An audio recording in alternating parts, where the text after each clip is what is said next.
Hi, class. When I planned our syllabus uh, for this course, we still had films on demand coming through the library. Um, and I had planned for two long films for this particular module, and therefore 2 weeks on it. Well, those films are no longer available through the library, and I have been unable to find but one of them online for you to watch this week. But you still have 2 weeks based on the issue of family work. And we will be examining employment, housework, and childcare, and all those other things that are part of family work. There's an increase of women in the workforce today, yet we still see issues that affect women in work, such as unequal division of labor at home and lower salaries. And yet we see the pressure on men still to be breadwinners and support their families. And those are powerful pieces of this issue, along with the issue of the lack of good daycare and a balanced work life. No surprise to most is the continued social pressure that exists on the whole family, but especially uh, in that provider role, and it leads to a number of different problems. For women that work, there is the second shift of household tasks, a higher relationship. Now, that term was coined by a sociologist named Arlie Hochschild, and she did her research um, on who was doing the work at home. And this chapter will be looking at that along with current research today, and we'll look at some of those percentages. So let's hop over to the PowerPoints and begin there. Now, initially, we begin with this ideology of separate spheres, that men fulfill their family duties by enacting the provider role in the public sphere, and women fulfill their duties by homemaking. And here, I think it's really important that we look at some of the work of Stephanie Coontz and of Kathleen Gerson as they look at what was going on in the family. Now, Stephanie Coontz talks about the way we never were. That's the title of her first book, and it looks at the fact that women were always working and always in that role, that the family and marriage was a combined effort going forward, and they built the family based on that. Remember, we talked about love earlier and how love wasn't part of the process, that you worked together, you were a family unit that came together. As we introduce the industrialization, then we see men entering the workforce, leaving the home, and women perhaps staying home or doing different types of work from home. So as you look at this process of family work, it really makes it questionable. Were women staying home doing those homemaking tasks? Or were they like my grandmother, who was, yes, had 150 hens that laid, and she had an egg route, and she was doing that along with maintaining the farm during the day while my grandfather was at the steel mill, and then they both worked the farm early morning and at night. And so that we see that there was not a clear definition, and it's only in the latter time period that we start to see this break out. So in the 40s and 50s, as we see this pattern. Now, the first video you're going to watch is a video on Stephanie Coontz, which kind of brings together a number of other chapters in place that I'm dropping in here for you to think about what was going on in that field. Now, defining care work. We get this process of determining who does the work at home, the feeding work, the housework, the kin work, the consumption work, and with the child care work. And oftentimes in these positions, this care work becomes invisible or undervalued.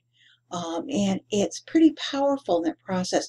We can see that as well in employment, so that people who work in nursing homes get paid less than people who work at McDonald's in many cases, in a much harder type of environment where they're working with people and have not only the need to care for them, but lift and care and compassion, all of that coming into place.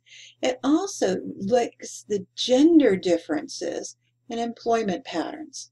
So when we look at these patterns, we can see the development of the wage economy in the 19th century completely changes family life. It changes love. It changes the way that people are thought of, and unmarried women's labor force participation was higher than for married women in this process because they were working until they reached that married level. Now remember that there are even rules put into place that teachers that once they married had to give up their positions, or once they had children had to give up their positions during this time period, as we start to see this guide to push women out of the workforce, and they would be doing other things. So labor workforce position by marital status for women, you can see varied. So in the 1890s, single women were like 40% were employed and in the labor force, and that continued to rise a little bit. But married women at this point were being forced out. Now remember the industrialization pattern coming into place, and where are they going to find jobs, and how are we going to count jobs? So a lot of jobs women worked weren't counted as well. And now we can see today that more than 50% of single women and married women are in the workforce. In fact, there are more women in the workforce in the U.S. economy today than there are men, just slightly more women. So we see these patterns that develop. The development of wage economy in the 19th century changes family. Unmarried women's labor force was higher than for married women, and we see the difference based on ethnicity as well. Black women had much higher levels of employment than white women for economic need, as well as the ideology of the culture and being in place with that. And we see the same for other immigrants that come to this country. So the Irish that come in the 1850s, 1860s time period, those women were definitely working. By the late 20th century, we see the stagnation in men's wages, we see lower fertility rates, and we see significant shifts of who's in the workforce. Pretty powerful as we start to explore the economy in place. And here we know that the dual earner family is entirely in place. Now remember, the dual earner family was a norm in the 17th, 18th, 19th century. And it's only the 20th century that it changes. But with these things in place, more women maintain in the workforce and are there. But there's still, most men remain committed to this provider role, that they need to be the breadwinner of the home, the one who provides the income and support the family. So there's also a difference in the jobs that are available in the United States during this time period. So as we see the shift to the late 20th century to service jobs instead of industrial jobs, it changes the breadwinning ability of individuals to come into place because jobs are at a different level. So pretty strong perspectives. Now, we'll start looking at some patterns of housework. Patterns of housework include a number of different things. We look at the daily tasks, cooking, cleaning, child care, laundry, everything that needs to be done on a regular basis, and we look at weekly and monthly tasks. As we look at these, I think it will pop out to you very, very quickly that they're divided by gender. That women tend to do daily tasks and men tend to do more weekly tasks. Or they're shared tasks such as paying bills and lawn work. But what we find is average weekly household work for men and women are significantly different. So if we look at the 1960s, we see that women are doing about 30 hours of work per week, and men are doing about 5. And then we see this gradual drop coming into place. So by 2010, women are doing about 16.2 hours of work a week, and men are doing 10. And that varies based on a number of things that come into place, including the power within the explanation in that household task. So the explanations come into place of who does the difference. Now, the graph I just showed you, it can be argued with, and there are reports as high as 32 hours a week in family work are spent by women, while only about 19 in men when we add that perspective of childcare into place. And not just housework. Now, the explanation for this are based on 3 different perspectives at the micro level. Time available, whose job gives them more time, the power and dependency in place. So the relative resources, who has the most money coming in and gives them the power, who has the job with more status, all of that. And the third is the gender perspective. Now, gender perspective is your view on who should be doing certain jobs. And those gender perspectives, or gender ideologies, as they're often called, are important things for us to think about. If a woman has a traditional gender ideology that she believes she should be taking care of the home, it's more likely she will do more work within that home. It's actually very much the woman's perspective that guides what happens. Now, if a man's belief is that in gender ideology that the woman housework is women's work, it will be more of a battle between them to get that in place. And so we have these family issues arising, and we have families that believe in egalitarian, and we have families that believe in traditional, and then we have this families where they're disagreeing and they're in that transitional stage. And so men help, maybe begrudgingly, or women do more begrudgingly, and we have some real upset within the family, that we have high levels of disagreement related to family work at home. And you can see the power of the job coming into place as we start exploring some of these issues, because jobs take more time today, don't they? As we start to examine what goes into place. At the micro level, we look at the gender inequity in society. We see the differences that women earn less, that there are significant things that come into place as we look at why they earn less, the choice of their jobs, as well as their time available, the fact that they aren't promoted as at a highest level because their focus may be on their family. We have those that explain all these gender differences and the gaps that are in place, but they're pretty strong in affecting the family. Then there's the empirical patterns of childcare. Mothers' and fathers' times with children has increased. Even for women with employment, their time with the child has increased. And part of that is the fact that children are now more centered in their lives. Think about when we talked about child rearing and the fact that we only have 1 or 2 children, and the focus of the family now becomes centered around that child. And now we have this empirical change in childcare, and that more should be done. And in fact, think about the issue that your book talked about, the fact that when the past, if your child walked a mile to the park, it was fine, well, and good. And today, you can be arrested for child abuse or not taking care of your child correctly during that time period. So our focus as a society directly impacts this whole process of what goes on. And so even with that increased employment, we see significant differences of change.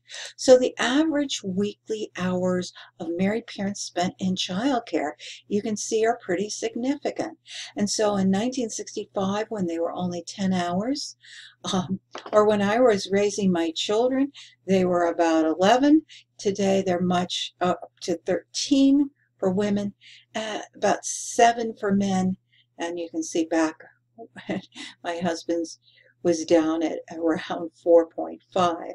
That very much difference has changed in society. We actually are spending more time, even as employed parents. So some pretty interesting pictures as we start looking at the process. Now in the United States today, we have limited support for childcare. In fact, we have limited support for families. If you have a sick child, oftentimes your sick time doesn't cover that child. Depending on your employer, and there's few resources to turn to. So child care arrangements are pretty important. We have limited, well arranged child care options, and so the majority of children are cared for by relatives or parents that will do split shifts. About 25% by organized facilities such as home daycares and daycare facilities, and then we can see other out here related to babysitters and other functions that come into place. In the United States today, we have little funding for daycare. Only if you're at that lower poverty level or just above do you have supports for daycare. And daycare can be extremely expensive and eat up an income very quickly. And there is significant difference when we start to explore those. Now, in our text, we look at things like paid maternity leave. And if you notice, very few countries have 0 for paid maternity days off, and we are one of those. So you have no options. And again, when we follow through, when we look at daycare, it's pretty significant how little is available. Now, empirical patterns of child care. Mother and father's time with child has increased, even though the woman's employment has increased, and we just talked about why. Because of the activities of children, as well as the needs of children, as well as the changing laws in place. Child care options are very different depending on what social class we're in, and it's really a major family expense to afford child care. And therefore, stay-at-home children or latchkey children coming home after work, limited supports from school systems as far as after-school programs directly impact the family at a very strong level. So there's a significant impact of figuring out who's going to watch your child. Are they going to be safe? Are you going to be in a safe relationship? What are you going to do when there's a crisis? How are the supports in play? And what happens with that? So the major conflict becomes the difference between work and family and the social policies. Some families have too much work and others not enough. In other words, they don't have enough jobs to support them. Think about the person in a minimum wage job. They don't earn enough, and what they earn basically could be taken all away in childcare. For some families, and we see this on a regular basis, they have to work multiple minimum wage jobs to get by, to make the ends meet, where others families may have too much work, that they work 40 hours a week, but they bring 20 hours worth of work home. That work has been the dominant factor in our lives and has changed the relationship with families. More privileged families have access to more benefits and more opportunities that come into place. But that is also tied to their relative resources, so that we can see the social class coming into place. And grandparents play a significant role in this whole process of supporting families within the care process. So when you look at this, and we looked at those maternity days, think also about those countries that support child care. We, as a first world country, are one of the lowest that comes into place, and all of this affects family. So let's look at what you need to do for these 2 week period of time. You're going to see a video on Stephanie Coontz, who I mentioned earlier, of The Way We Never Were, The American Family. It goes back to review some of the history, but also talks about employment in the past and the social pressures that come into place. The second film you're going to watch is 9 to 5 No Longer. And this is a PBS movie that looks at what work life is like today. And I want you to reflect on how it works within the family and how it affects the family. Now, there's also a quick look that I want you to look at what used to be expected of women. This particular guide was published in 1955 in a magazine on what a good wife was and what she should be doing, and whether you can see how much life has changed and what's in place. This week this module you have two discussion boards, and for the first part of the week, it would be recommended, obviously, that you view this video, and you will need to participate in this first discussion. And I'm asking you to use the examples from reading, the readings discussed and watched here.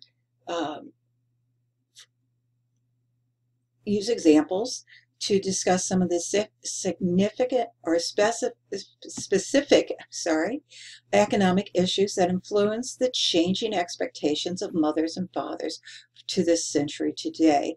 And what's your major concern that comes into place as you start looking at these issues? And how are these concerns tied to being a parent? And the availability to support your family through child care or family work or what you need to do. I want you to think about that from a critical thinking issue. With that in mind, your second will be your article for the week, your second discussion, which comes a week later, and it will be your normal article, and then finally your quiz on the chapter. But we've gotten started. We're on the road to almost closing down the course.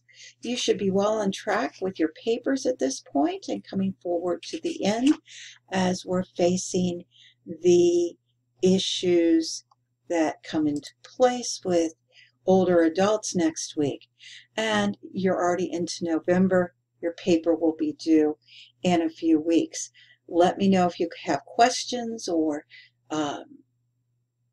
please contact me, and we can meet by phone, in office, or by FaceTime, or by Skype. With that said, hope you have a great day.